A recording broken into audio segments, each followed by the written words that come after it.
Hi, thanks for joining my market report. My name is Mike, and this market report is on mortgage rates. Kind of like to get into the nitty-gritty items that kind of impact mortgage rates on a daily basis.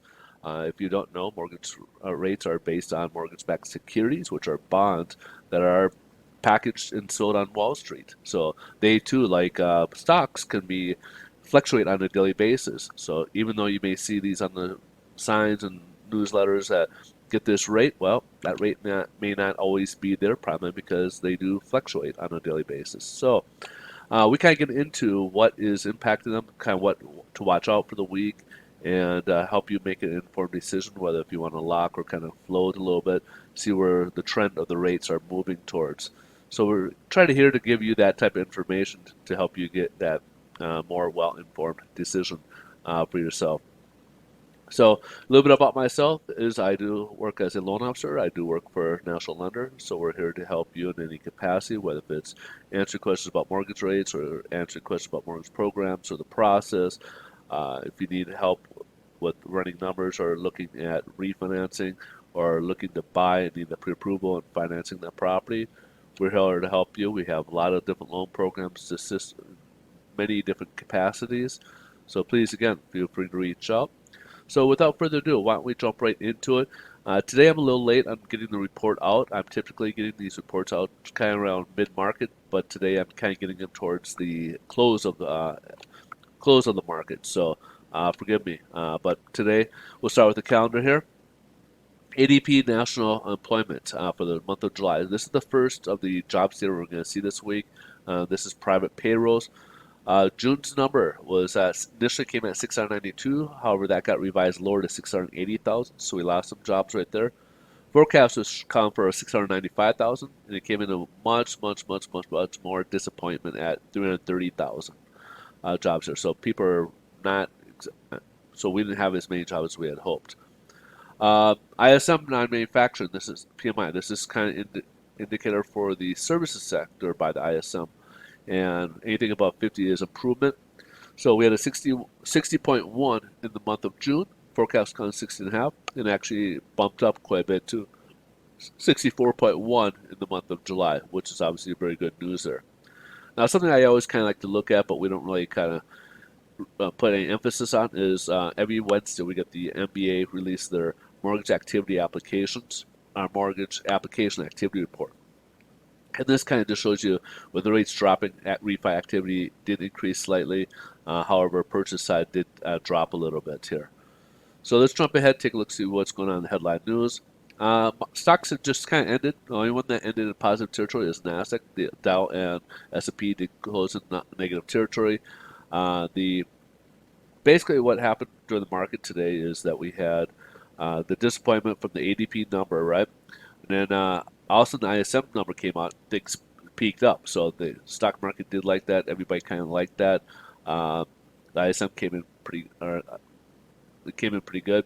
However, comments by the Fed chairman, or he's also the not chairman, but he's the vice chairman, just behind Jerome Powell and Clarida, made comments that he projects that potentially we could start raising rates by 2023, which is about a year earlier than what they last saw on the dot plot, year earlier, and then I also see tapering talk maybe as soon as by end of this week, end of this year. So this kind of put a damper of a wet blanket on to any positivity that the stocks found in today's news from the ISM, from the services sector. So again, that kind of put a wet blanket on there. The investors are kind of watching these COVID cases because they are being viewed as not so much as a halt to the economy, but more as a basically a slower recovery. Now, going forward, we do got more jobs reports. We'll have the initial jobless claims coming in tomorrow, and on Friday we got the Bureau of Labor Statistics jobs numbers. As I indicated yesterday, that could potentially be bad news. For typically, it will be bad news because I do think it'll come in under. They're looking at projections of around 895,000 new jobs, and they're projecting unemployment to go down. However, I think it might come in less than that because initial jobless claims, based on what we saw last month, we did see that go rise upwards. So we had more people applying for unemployment. We were in the 300 each week, for a while there, and we did go up for several weeks there in the 400,000 range. So that's based on that. That's why I kind of figured that it may come in a disappointment. ADP is showing that today, but they don't always correlate. We can't always put a lot of emphasis on the ADP numbers, so we'll have to kind of wait and see.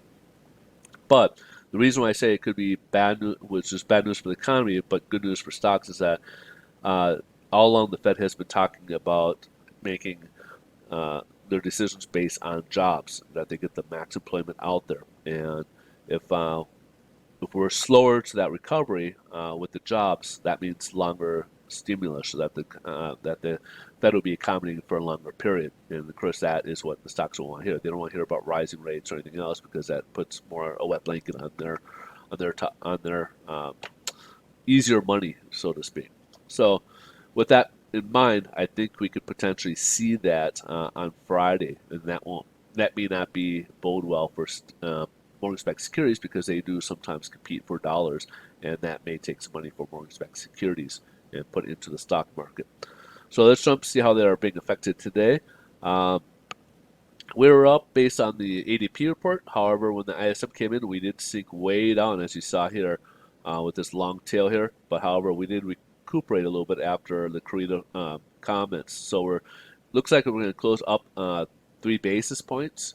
So we're getting this unchanged. It's kind of, as you can see here, we had a long wick here, so it looked like we could potentially go downwards because it showed some weakening.